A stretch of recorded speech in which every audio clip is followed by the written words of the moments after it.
Bonjour tout le monde, j'espère que vous allez bien. Alors je sais pas quel titre j'aurais mis pour cette vidéo, mais le but aujourd'hui c'est de jouer à la boule de cristal, littéralement, avec des extensions mathématiques et d'essayer vraiment précisément de trouver le futur top du BTC. Déjà d'essayer de répondre à la question est-ce qu'on est sur un top ou pas. Alors je vous spoil personnellement, je pense pas. Et du coup, quels seraient les objectifs sur ce bull run? Et là vraiment, je vais essayer d'être le plus précis possible. C'est-à-dire que vraiment, on va essayer de trouver en termes de capitalisation, mais surtout en termes de prix, où est-ce qu'on pourrait former notre top. Alors, je vais pas prendre des outils comme vous connaissez déjà, Rainbow Chart, etc. Je vais vraiment la faire à ma sauce et vous expliquer quelques petites choses. Juste avant, je vous invite à lâcher votre meilleur pouce bleu, vous abonner si ce n'est pas déjà fait, mettre un petit commentaire. Et également, je vous rappelle, en commentaire épinglé, vous avez un mentorship exceptionnel qui vaut plusieurs milliers d'euros que vous pouvez obtenir gratuitement. C'est des années d'expérience, d'analyse technique, de lecture du prix, de concepts, de tips ici que je vous donne. Il vous suffit simplement de vous inscrire sur BitGate via notre lien partenaire. Pour le moment, c'est la seule chose qu'il y a à faire. Et fin février, je vous expliquerai comment récupérer ce mentorship qui est juste ici. D'ailleurs, j'ai fait une petite vidéo avant les news échos. Je me suis dit, tiens, rajouter ça dans le mentorship de base, c'était pas prévu. Je l'ai faite. Et justement, c'est ce qui a permis d'en découler ce trade derrière où littéralement le bottom a été acheté et qu'ensuite la gestion du risque a été faite pour prendre des TP sur cette montée. Et tout ça, c'est des petites choses que vous apprendrez dans le mentorship et c'est des trades que vous pourrez prendre également de votre côté. Alors, pour revenir ici sur Bitcoin. Alors déjà, est-ce que je pense que c'est un top définitif? Je ne pense pas. Pourquoi? Parce que fondamentalement, on a tout simplement, les planètes sont alignées en fait. On a un président pro-crypto alors qu'il ne l'était pas du tout, mais bon, maintenant qui est pro-crypto. On a une régulation qui va devenir de plus en plus souple. On a du côté de la CFTC des pro-crypto, du côté de la SEC des pro-crypto. On a des pays qui vont se mettre à sortir des ETF dans tous les sens. On a Hong Kong qui était anti-crypto, qui devient pro-crypto petit à petit parce qu'ils ont flairé qu'il y a de l'argent à faire. Là, actuellement, vous savez, pour s'expatrier à Hong Kong, il faut soit, je crois, créer une société, etc., etc. Il y a plein de façons de s'expatrier dans certains pays. Bah là, en fait, ils ont rendu la possibilité, si vous détenez des crypto-monnaies, d'inclure ça dans votre patrimoine et d'obtenir, par exemple, un visa de résidence parce que vous êtes riche, entre guillemets. Ça existe dans certains pays. Si tu prouves que tu as des revenus assez conséquents ou que tu as un patrimoine assez conséquent, on peut te donner un visa de résidence pour résider dans le pays et du coup, apporter de l'économie dans le pays. Et tout ça, en fait, ça indique que de plus en plus, les gouvernements deviennent pro-crypto et sont en train de s'aligner aux États-Unis. Alors bien sûr, il y a encore l'Europe qui sont des clones, qui font tout le contraire parce qu'ils pensent avoir tout compris. Mais bon, les mecs ont rien compris du tout. Mais bref, ça c'est notre parenthèse. Et du coup, aujourd'hui, techniquement, on va essayer, et franchement, là, j'ai de plus en plus d'idées précises pour essayer de trouver le top, et je vais vous en parler. Alors, déjà, pourquoi je pense pas que c'est un top définitif? Bon, je l'ai déjà expliqué plein de fois. Pour moi, les ETF vont encore gagner en puissance. On a un MicroStrategy qui a encore 20 ou 30 milliards sous le coude, je crois, en termes d'emprunt. Donc, le mec peut encore balancer des milliards dans BTC. On a BlackRock qui a augmenté son exposition à MicroStrategy. C'est-à-dire que maintenant, BlackRock détient 5% de la société MicroStrategy. Donc, si BlackRock achète du MicroStrategy, c'est que tu spécules sur un MicroStrategy plus cher au cours des prochains mois, prochaines années, parce que le Bitcoin sera plus cher. Parce que si Bitcoin tombe, MicroStrategy tombe. Si Bitcoin monte, MicroStrategy monte. Hier, on a encore eu l'info que Goldman Sachs a plus d'1,5 milliard de Bitcoin. Donc, ils ont acheté des ETF chez BlackRock et chez un autre, je sais plus c'est qui, Fidelity peut-être. Et je crois que ça a augmenté leur exposition. Donc on a ces gros géants qui sont en train de rentrer dans le marché. Alors, ils sont déjà dedans depuis pas mal de temps. Moi, je me rappelle, il y avait une filiale de JP Morgan qui avait acheté BTC, alors pas BTC, mais le Grayscale Trust, en fait, le GBTC à l'époque, en septembre 2017, lorsque le Bitcoin était revenu aux 3000 balles, ils avaient acheté du côté de GBTC. Donc les institutions, faut pas croire, elles sont là quand même depuis longtemps. Il y a des rumeurs qui diraient que Goldman Sachs est dans le BTC depuis 2011. Enfin bref, ces mecs sont là depuis longtemps, ça, faut bien le comprendre. Maintenant, là où il faut en venir, c'est que maintenant, tu as des sociétés aussi qui vont peut-être pouvoir investir dans Bitcoin. Donc tout ça fait que Bitcoin, c'est encore pour moi sous-évalué. Il suffit tout simplement de comparer Bitcoin à un ratio avec l'or, où Bitcoin, c'est peut-être 2000 milliards de market cap, un petit peu moins. L'or, c'est plus de 16 000, 17 000 milliards. On parle de Bitcoin d'or digital. Donc, à mon avis, la ratio va continuer de se réduire. Donc, c'est ce qui m'invite à penser que le top sera bien au-delà des 100 000 dollars. Il y a aussi une formule que j'ai, alors je sais pas si je vais la retrouver, qui me permet de comparer Bitcoin avec les grosses capitalisations. Est-ce que c'est ça? Non, je sais plus où est-ce que j'ai foutu la formule, pour être honnête. Je l'ai peut-être perdu, peut-être ça. Non, ici, c'est Bitcoin comparé aux indices américains. Ici. Bon, si je retrouve la formule, je vous dirai, sinon c'est pas grave. Attendez, peut-être qu'elle est là. Et pareil, souvent il y a une bulle où Bitcoin explose en performance les GAFAM en fait. Mais là, j'arrive pas à retrouver cette formule. Faudrait que je la retrouve. Bon, c'est pas grave. Peut-être ici, je me laisse une dernière chance. Voilà, c'est ça. Ou ici, vous voyez, là, on pourrait s'attendre sur ce cycle, au vu des ETF, à exploser le ratio qu'on a de Bitcoin face parce qu'on voit sur le long terme qu'on est dans quelque chose de haussier. Et ici, ce serait le moment où Bitcoin, en termes de perf, il explose. Apple, on va pas chercher plus haut, ou peut-être on ira chercher plus haut, mais le ratio va encore s'étendre en faveur du Bitcoin, où BTC va tellement gagner en capitalisation qu'on va augmenter en fait ici encore cette courbe. Donc là, c'est Bitcoin face aux GAFAM. Donc Apple, Amazon, Microsoft, Google, Nvidia, Tesla, etc., etc. Donc on voit qu'on est sur une résistance et que historiquement, on va le marché à top ici. Alors peut-être que cette fois-ci, ce sera le cas. Mais on voit que de plus en plus, on monte. Donc la théorie voudrait que déjà, on aille chercher un sommet. 2017, on était là à 311 au niveau du ratio. Là, on était à 384. Actuellement, on est encore à 300. Donc ça voudrait dire que si on suit la logique des choses, on est plutôt dans quelque chose d'haussier comme ceci. On le voit, je peux m'amuser à tracer une sorte de canal. Et dans l'idée, ce serait d'aller chercher du coup le haut du canal. Donc là, ce serait un ratio autour des 480. Donc ce qui indiquerait que Bitcoin on a encore sous le coude. D'ailleurs, je vais mettre une petite alerte quelque part par là. Hop, là, je pense qu'on sera vraiment surévalué sur BTC à ce moment-là. Là, pour moi, on est encore fair price. C'est-à-dire que Bitcoin n'est pas dans un gros excès vis-à-vis des GAFAM. Alors, maintenant, moi, je vais vous donner un peu mon avis. Donc déjà, pour trouver le futur top, faut spéculer sur le bottom. Ok. Donc on voit que l'histoire se répète. On est sur cette méga trendline. Trendline qu'on a cassée à l'époque d'ailleurs en 2021. Donc on peut tracer exactement la même. C'est-à-dire que si je viens ici, je trace le sommet de 2014, je trace le sommet de 2017.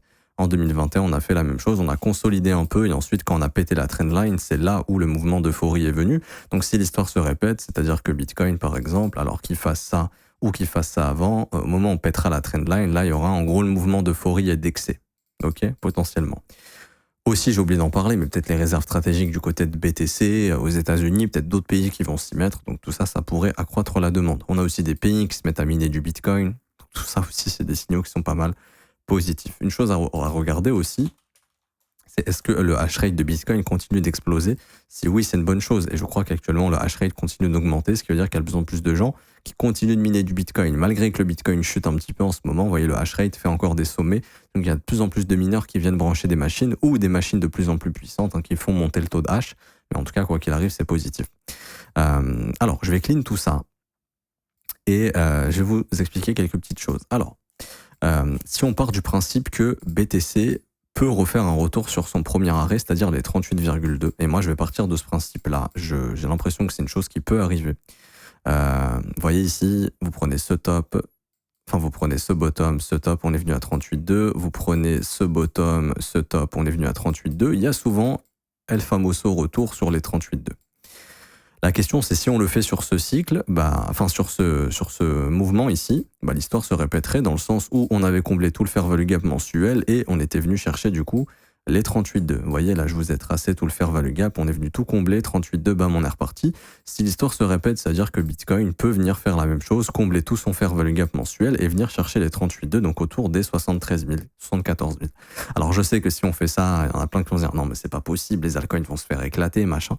Alors, peut-être qu'on n'ira pas, peut-être qu'on ira, mais si on y va, moi, ça me permettra en fait d'avoir vraiment une target très très ajustée que je vais vous expliquer. Alors, si par exemple Bitcoin fait ça, c'est-à-dire qu'au cours des prochains mois, pour X ou Y raison, il y a un sell-off sur les indices, il y a un mouvement de panique, il y a une bad news, il y a je sais pas quoi pour X ou Y raison, et qu'on revient chercher ce premier arrêt, à ce moment-là, on aura donc la création, enfin on a déjà la création d'un fair value gap, ici, vous voyez, annuel. Donc là, pour moi, ce fair value gap annuel, ce sera le bottom du Bitcoin en bear market. Comme le fair value gap qui avait été créé ici en 2019, 2020, 2021, ça a été le bottom du bear market. Donc je pars du principe que le fair value gap qui va se créer en annuel sera le bottom du bear market. Et si on part du principe que Bitcoin va refaire un retour sur le premier arrêt et venir combler son fair value gap mensuel, ça sera le fair value gap annuel. Ce que je suis en train de vous montrer là, ça sera le fair value gap annuel. Ok, donc attendez, je vous fais ça.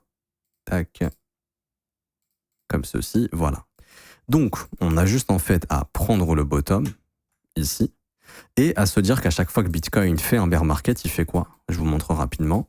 Il revient en zone de rechargement. C'est tout le temps ce qu'il fait. La zone de rechargement long terme. Vous prenez toujours votre bottom, hop, vous prenez votre top et Bitcoin revient en zone de rechargement, il refait un cycle. Ici, on fait la même chose, on prend notre bottom, on prend notre top. Ici, je vais plutôt prendre ce mouvement parce que là, on peut dire que c'était un cycle, super cycle, comme les gens l'appellent. Zone de rechargement, bottom, ok. Également, je vous refais la même chose, je prends ici le cycle de 2017, et je vous prends le plus bas, tac, tac, tac, tac. Voilà, zone de rechargement légèrement dessous, d'ailleurs comme en 2013, bottom. Vous prenez ce cycle ici de 2021, vous prenez votre sommet, zone de rechargement légèrement dessous, bottom. Donc si l'histoire se répète, le bottom sera autour des 78,6. Et là, vous allez me dire, oui, bah tonton, trace ton fib là, du bottom jusqu'au top, et puis on reviendra à 78,6. Oui, sauf que je pense pas que le bottom, il sera là, en fait, à 35 000 balles. Hein. Je vous ai dit que perso, je pense que le bottom, il sera dans le fair value gap mensuel. Attendez, j'allais tout supprimer, mais hop, on va faire ça, ça ira plus vite.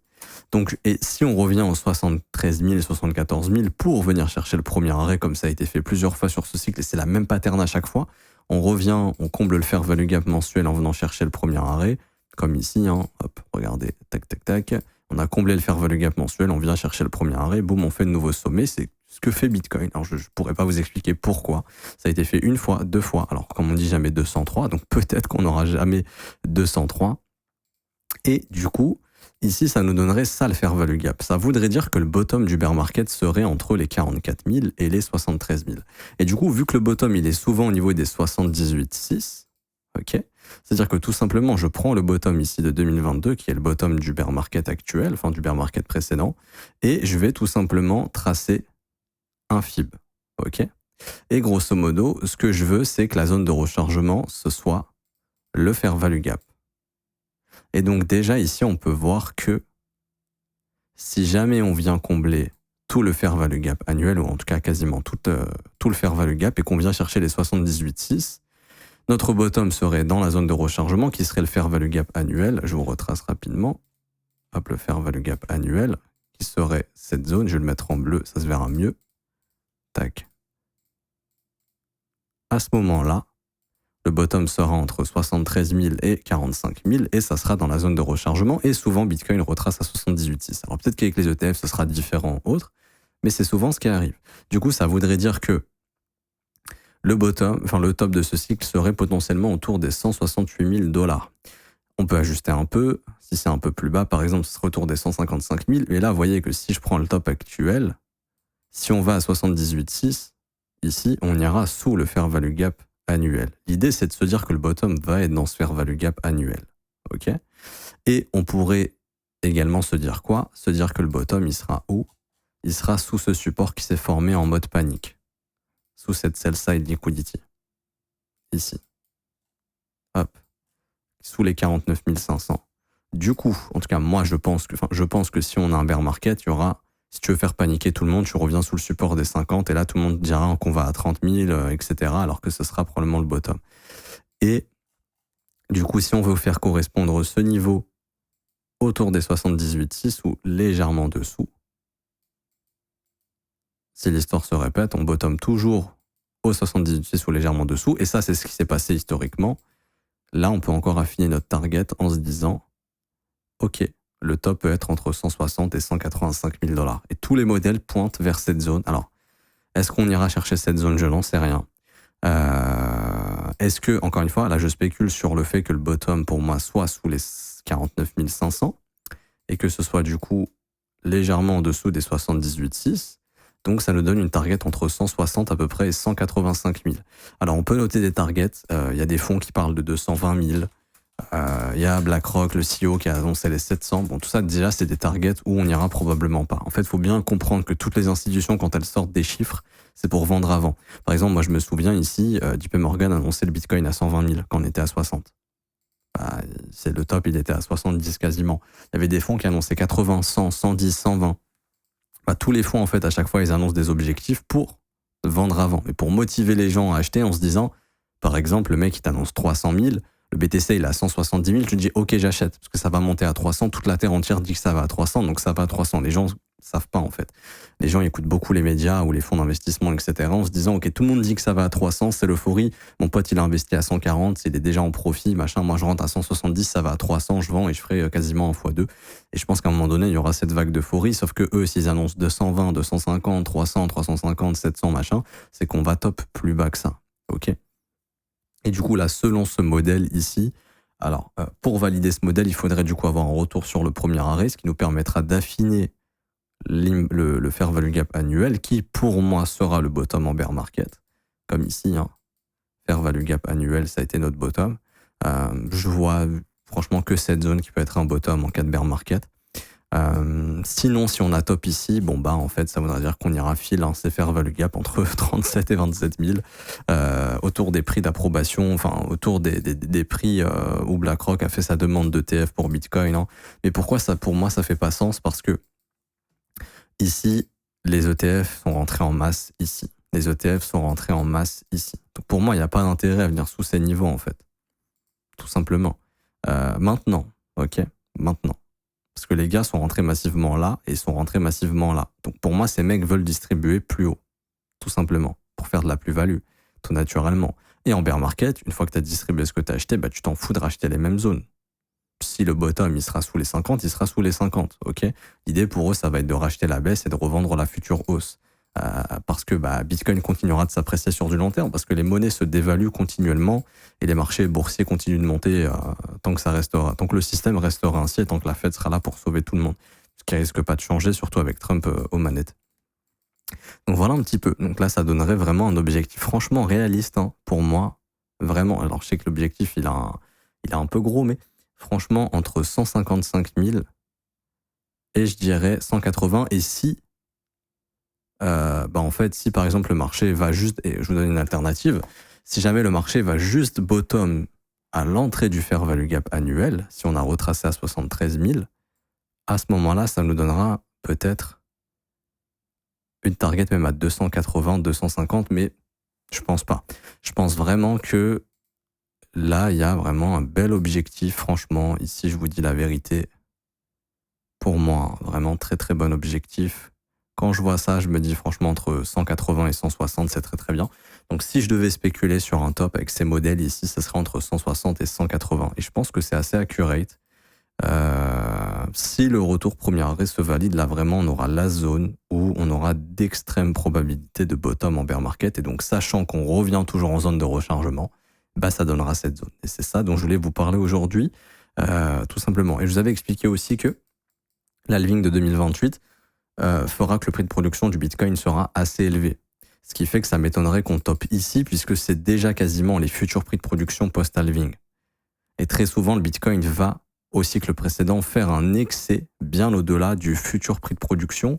Ensuite, on retrace. Et ensuite, pour l'halving, on remonte au-dessus du futur prix de production. C'est pour ça que je pense que ça pourrait dessiner quelque chose comme ça. Et ensuite, un prochain cycle, probablement 2029, 2030 éventuellement, où là, bon, on va chercher des stratosphères, hein, peut-être 300, 400, 500 000, sait-on jamais. Mais voilà un petit peu l'idée de la chose. N'hésitez pas à me donner vous vos objectifs en commentaire, 200, 250, est-ce que vous pensez qu'on a top ou pas? Ça m'intéresse. Ou est-ce que vous pensez que mes objectifs sont réalistes ou non? En tout cas, ça m'intéresse. Dernière petite chose à vous montrer, c'est Bitcoin fait moins bien qu'au cycle précédent. Donc par exemple, Bitcoin au cycle précédent, il est venu chercher les niveaux d'extension des 3,61,8 ici. Tac, 3,618, c'est ce qu'on est venu chercher. On a top vers ces niveaux. On fait toujours moins bien qu'au cycle précédent. Donc ici, si on va chercher 3,61,8, bah on voit que c'est à 208 000 $. Donc si on fait moins bien, en théorie, on n'irait pas chercher. Alors si on fait mieux grâce aux ETF, pourquoi pas? Donc ça ferait un. Si on fait le même objectif qu'au cycle précédent, bah là, la target, elle serait plutôt légèrement au-dessus des 200 000 $. Pourquoi pas? Maintenant, si on fait un peu moins bien, bah on peut avoir une target à 3. Ici, 3% d'extension. Et là, ça colle également aux 175 000 à peu près. Donc ce serait éventuellement ces objectifs-là.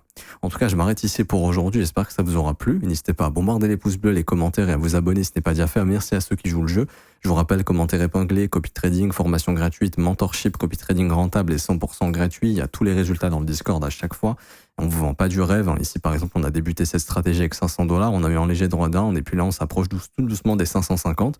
On ne vend pas du rêve, le but c'est d'avoir en fait une partie du portefeuille qui tourne de façon totalement automatisée et qui peut éventuellement générer du rendement. Par exemple ici la stratégie GOAT qui pour l'instant aurait un retour annuel de 44% vu des stats actuelles, les stratégies SPT ici avec les résultats, les stratégies LIM avec les résultats, 142 ans de refil, 47 TP, d'autres TP qui viendront très bientôt.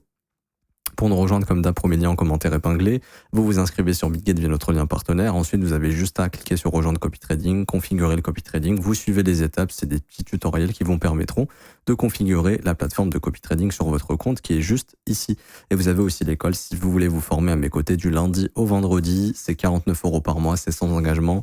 C'est l'accès le plus premium, c'est ce qui vous permet de vous former à mes côtés tous les jours du lundi au vendredi. On analyse les marchés ensemble, on voit des opportunités ensemble, on voit des concepts de trading ensemble. Je réponds à vos questions, j'analyse vos coins et vous aurez aussi accès à la formation de l'école, 19 heures de cours vidéo, 8 modules qui vous forment de A à Z.